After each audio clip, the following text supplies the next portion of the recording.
G'day guys, welcome to lesson 3. What I would like you guys to do again, just to get into a routine of it, is start up the top here. We're working on lesson 3 today of nature of the social and cultural world. Today we're going to look at the additional course concepts, so the 6 remaining course concepts that are really important to our studies for both this year and next year.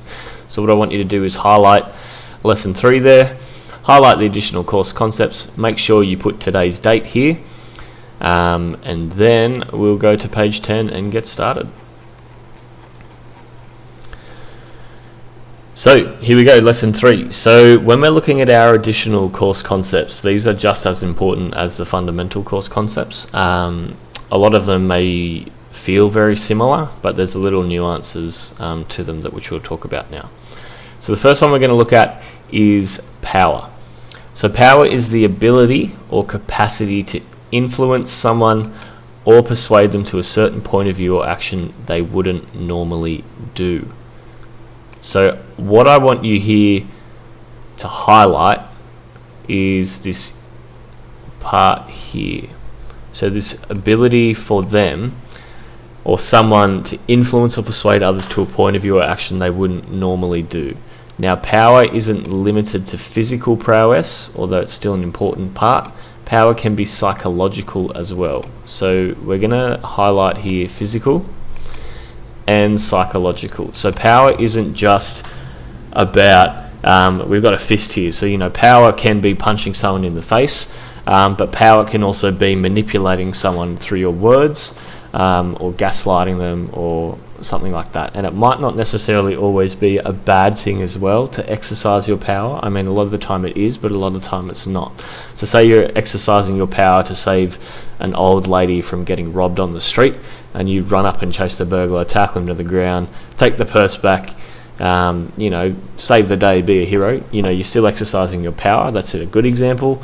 A bad example, I guess, would be this concept of bullying. So you could physically bully someone, pick them up upside down and shake them out, and so all their money falls to the floor, and then you can scoop it up and run to the canteen. That would be an example of physical power, right? But in a psychological example of bullying and the concept of power, you might be messaging them on social media, putting peer pressure on someone to do something, calling them nasty names. So those kinds of things are that psychological part of power. So that's what power is, being able to influence or persuade someone to do something that they wouldn't normally do if you didn't exercise your power to do so. Okay.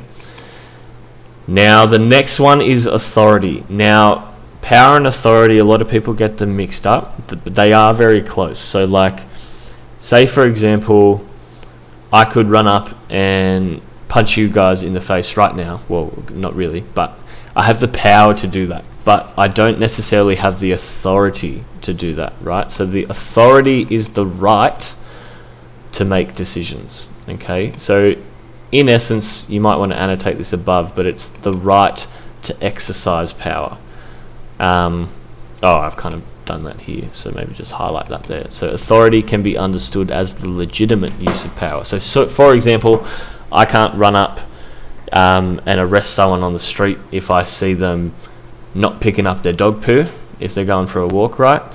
But if I was a police officer, I might have the power as an individual to yell at them and force them to pick it up and make them feel guilty about it, but I don't necessarily have the authority to arrest them or fine them or punish them for doing so, right? Whereas a police officer or someone like that would have the authority to do that, okay? They're still exercising their police power, but they've got the authority backing it as well. It's legitimate, okay?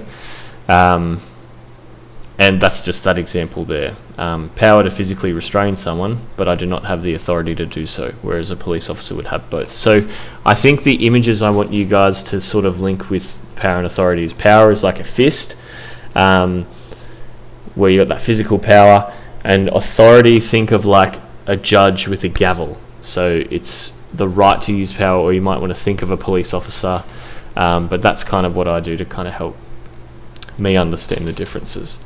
Next one is identity. So this refers to the sense of self and can be viewed from a personal, social, and cultural level. So those two bits are really important. So this is where you might want to do a bit of annotating around the side. So identity has three main kind of forms. You have personal identity, social identity, and cultural identity. So your personal identity is how you as a person view yourself. Okay, so how you identify as a person. So say for me, I identify as Robert Brown. That's my name. I'm a teacher by trade, husband and father to my puppy and nearly newborn child, which is exciting, but that's my personal identity. That's how I see myself. I guess that's probably the best way to describe it. It's how you see yourself, whereas your social identity is how other people see you. So I guess you could say your personal identity is almost like your micro identity. Your social identity is kind of like your meso identity. So it's how the people in your social community and things see you, and it's also what you portray to them as well. So a great example of this is if you guys go to your Instagram feeds or your Facebook or Snapchats, TikToks, whatever it is you're on, the sort of identity that you're portraying online there might not necessarily be your same personal identity. So what I mean by that is, say on your Instagram reel, you're probably only posting your highlight reel.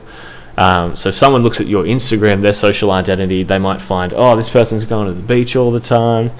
They go to the gym really regularly. I can see all these great things, and that's creating a public or a social sense of self. Whereas your personal sense of self might be really different to that kind of person that you're portraying online. I think you guys know what I mean. If you've ever seen someone's social profile and they're not like that in real life at all, that's the difference between their social and personal identity. And then the last one is your cultural identity. So generally this is at a macro level, but it doesn't necessarily have to be. But our cultural identity, I guess, as Australians, and all the different sort of things we partake in there, our lifestyle, our core values and beliefs is part of our cultural identity. It doesn't necessarily have to be macro. Cultural identity can be meso and micro as well. So you might be a Christian or a Hinduist or a Buddhist or whatever, and that's part of your cultural identity. So your spiritual beliefs, if you have them, are part of your cultural identity, but it can be other things as well, like I play soccer or football, as it should be called, and that's part of my cultural identity that I associate with. You might have a different sport or something, or you might be dancing or whatever it is. Anything that's kind of around cultural can influence your cultural identity. Okay, so identity has those very three distinct levels to it.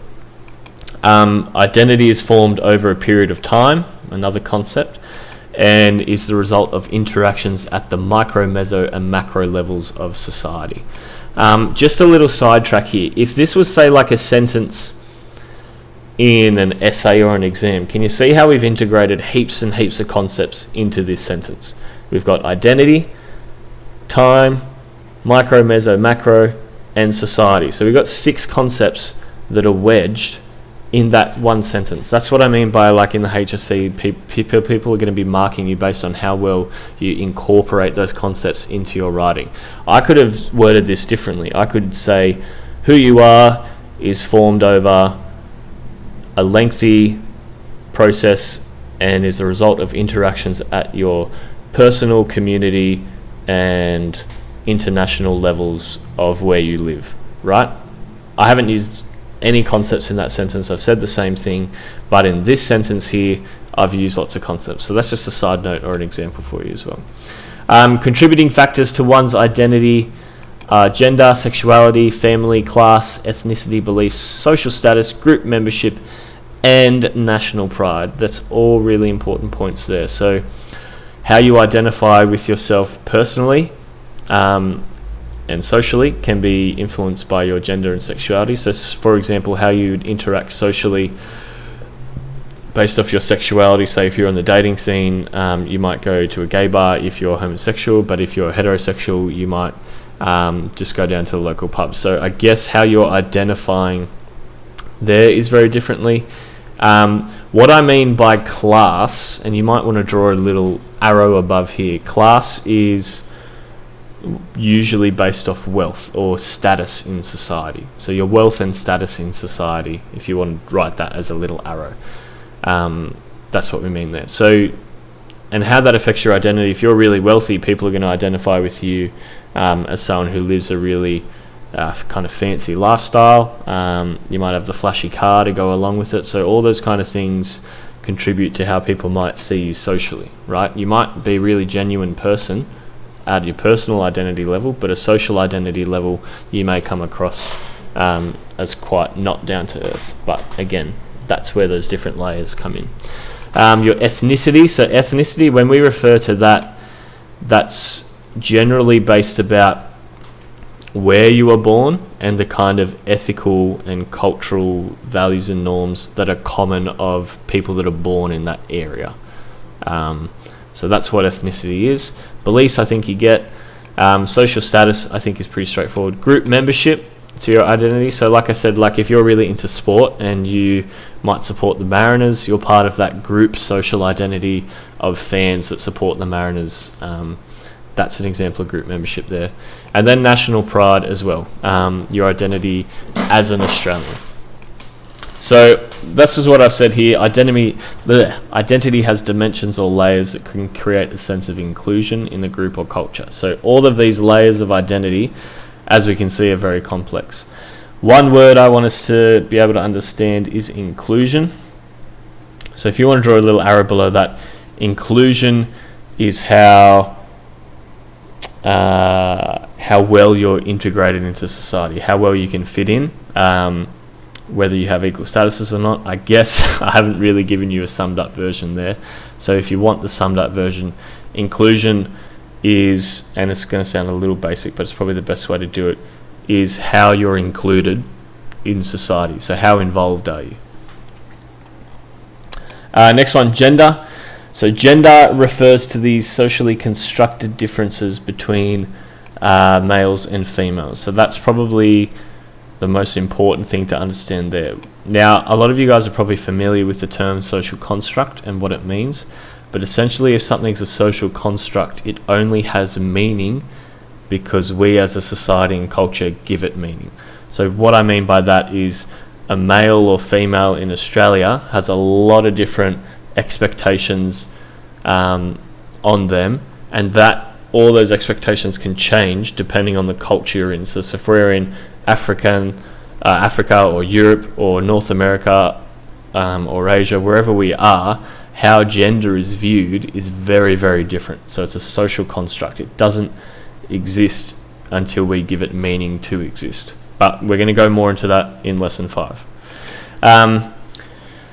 So gender affects your social life a lot of the time, including your family life, roles, work, behaviour, and other activities. A lot of that is organised around dimensions of gender difference. So if we look way back about gender roles in society, there's usually like a nurture aspect and a nature aspect. What I mean by that is the nature aspect are things that occur naturally in the world, and the nurture aspect are things that we as humans and our culture influence and shapes. So for example, thousands and thousands and thousands of years ago, men would often do most of the hunting, building, and kind of the hands-on work. The nature reason for that is because of the chemical or hormone testosterone that generally, on average, makes men stronger physically and more able to do those tasks. They're a bit more aggressive and things like that. That's the nature aspect of it. Whereas the nurture aspect of it is our culture and how that's influenced how men are expected to behave, not showing their feelings and not crying and all that kind of thing. So that's just an example of how our social life has been organised around gender, and that kind of culture of gender builds up and stays the same usually over time, and it's only really now in the last 50 years, 60 years or so that those traditional gender stereotypes are starting to shift and change. And they're usually based on that nurture and nature aspect. So gender can also refer to cultural ideals, identities, stereotypes of masculinity and femininity, and the sexual division of labour in institutions and organisations. So if we were to talk about like statistics or qualitative data, we might say 80% of nurses in the workforce are female versus 20% are male. I don't know if that's true or not. I've just pulled that stat out of my butt. But the idea that we're able to group society based on gender. So like when you guys do your PIP or a questionnaire, you're going to want to have gender, what gender do you identify as one of your questions, because you might find that a certain percentage of males prefer to do this and a certain percentage of females might prefer to do that. So it's a way of, I guess, separating the socially constructed differences between us. Lastly, gender reflects the value a society places on these social constructs, which are particular and unique to a society. So that last sentence is just summing up that gender, depending on where you are, has different meanings within different societies. Second last one, technologies. So this refers to all the tools that we use to assist our interactions in society. So it assists our interactions. The main thing, I guess, that I want us to take away from technologies, if you want to draw a little arrow next to here, and write phones, social media, computer, like digital, right? Digital. That's probably better. So like, I guess where I'm trying to go with that is that my clothes or my shirt that I'm wearing here is an example of a technology, right? Because it's been created and invented, and it's a tool that we use to assist my interactions, right? But generally, when we're talking about technology and the concept, and when they test it in the HSC, it's usually about the digital kind of side of technology. So think of things like electricity, social media, the internet, mobile phones, TV, movies, all those kind of things as the technology. Technology can lead to innovation and initiate change to micro, meso, and macro operations in society. I think that's pretty obvious. The internet's a really good example of that.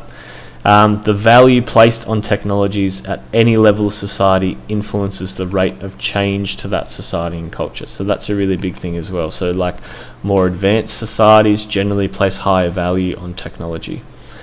Technologies are constantly changing and adapting, and their impact varies over time as well. Again, it seems like another obvious statement, but it's very true.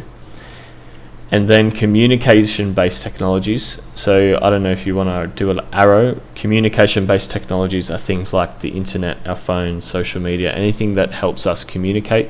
I guess like what we're doing right now is a communication-based technology. And that facilitates interactions between micro, meso, and macro levels of society. So this example here that we're doing is at a meso level because it's at school. But let's say you were to Skype, I don't know, the Queen of England or something. That would be a macro level interaction, right? Or if you were to watch a live stream on Facebook of a riot somewhere in the world, that would be a macro level. Or if you were just Skyping Nan, that would be a micro interaction, but it has technology in it. Globalization, our last one for today. So this is the process and integration of sharing goods, capital, labour, services, knowledge, leisure, sport, ideas, and culture between countries. So what I guess we would highlight is it's the process and integration of sharing between countries. Now, when we say goods and capital and labour, services, they're kind of all the things like there's international trade with sending oil and things overseas like that, but it's also things like knowledge, leisure, sport. So there's the FIFA World Cup, for example, soccer World Cups, netball World Cups, all those kind of things is part of a globalization. So anything that helps countries around the world, societies and cultures around the world become more interlinked or interlocked or engaging and communicating with each other or interacting is globalization. Globalization is evidenced in the emergence of global patterns of consumption and consumerism, the growth. So these are just different evidence that globalization exists. This next bit I really want to highlight is that globalization is assisted by technologies. And I don't even know if you want to draw a little arrow near that, but it's almost dependent on technology. Globalization really struggles to happen or make a difference without technology. If, say for example, if we didn't have the internet, if we didn't have airplanes and boats and things that could actually connect us with people and cultures overseas, globalization, I don't think, would happen at all. So it's almost dependent on technology and really strongly assisted by technology to make that happen. Okay, with that being done, I've got some questions here that I want you guys to do based off these core concepts that we've just done. So the first one is distinguish the difference between power and authority. Provide an example to support your response. Now, if we're to break this question down, distinguish, okay, we highlight the verb. If we're distinguishing something, I mean, it kind of says it in the question, but we're highlighting the difference between things. That's what distinguish means. So it essentially means the difference between two different things. So that's what I want you to do. What's the difference between power and authority? And can you give me an example there? List an example of power and an example of authority in your micro, meso, and macro world. So I want you to do that for each of those. I want you to then, question 3, explain how one. Now one's in caps there for a reason. I've just mimicked the HSC. I don't want you to talk about all three of the, oh, what have I done there? I don't want you to talk about all three. I just want you to pick one out of those three. So I want you to tell me how one of these, sexuality, ethnicity, or beliefs, affects your identity, and provide an example. Number 4, list at least one male and female gender stereotype that has experienced change over time that you could note. So you might want to write male here, female here, and do a little semicolon, and then, so like, you might want to write male there, and then female on the next line, and then write your answer to that. And then I want you to answer question 5. How has communication technologies such as phones, internet, and social media impacted the rate and direction of change? Provide a contemporary example to support your response. So let's break this one down.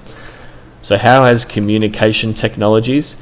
Now, I've kind of given you a bit of help here. So essentially, you may not need to write above it. So communication technologies are things like phones, internet, and social media.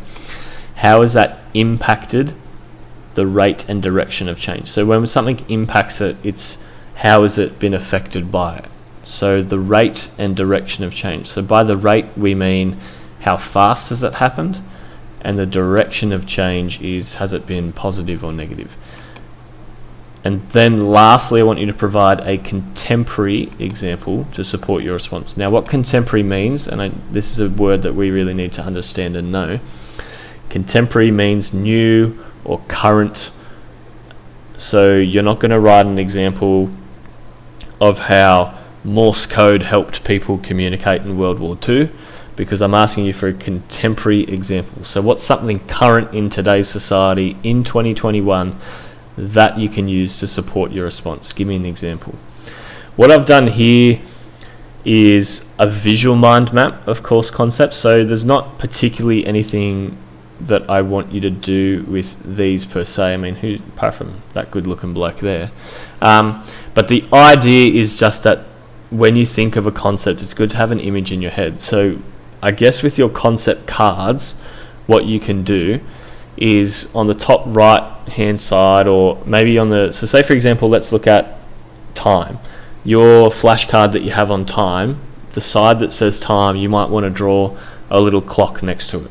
Okay, I just think as many ways as possible we can to make these concepts stick. When we're practicing by writing them out, when we're doing flashcards, if we practice it again by assigning an image to it so that we understand the differences. So say like with power and authority, I always picture a fist with power, and that helps me remember that that's different to authority. Okay. And then lastly, a summary task is to briefly, so you'll write this in your big boy books, briefly outline how each that should say additional, so you might want to correct that in your books. I'm going to correct it right now. Oops, if I can spell.